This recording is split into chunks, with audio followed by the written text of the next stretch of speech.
Now, although the book of Genesis said that we were created in the image and the likeness of God, the Bible says that sin had an effect on our humanity. The Bible says that God created man in his image and in his likeness. That's Genesis 1:27.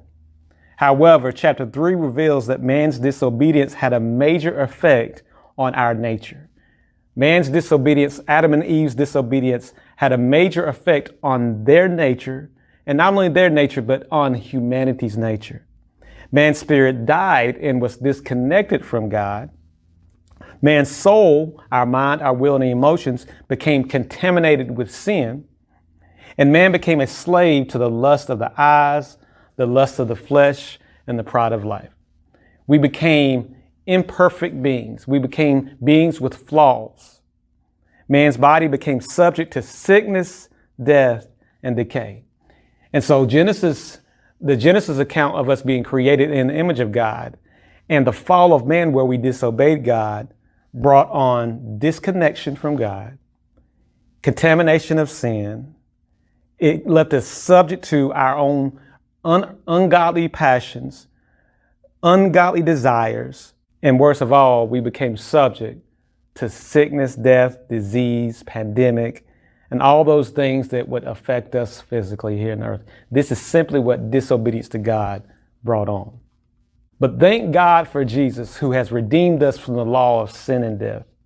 Through the life, the death, the burial, and the resurrection of Jesus Christ, man was redeemed from the law of sin and death, and that's found in Romans 5.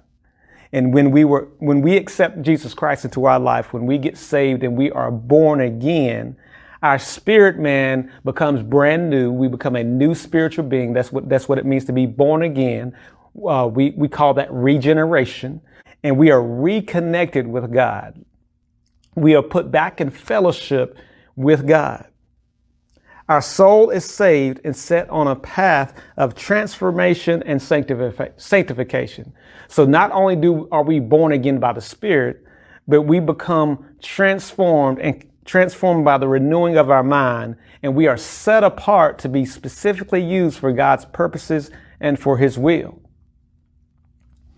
Our body is set free, and we are open to and available for healing, deliverance, and repurchased and repurposed for God to use our physical bodies for His purpose. And so this is what Christ has done for us, where sin and disobedience left us subject to sin and death. Jesus Christ, through His death, His burial, His life, His death, His burial, and His resurrection, He has redeemed us from this sin. He has redeemed us from this punishment. He has redeemed us from this disconnection from God.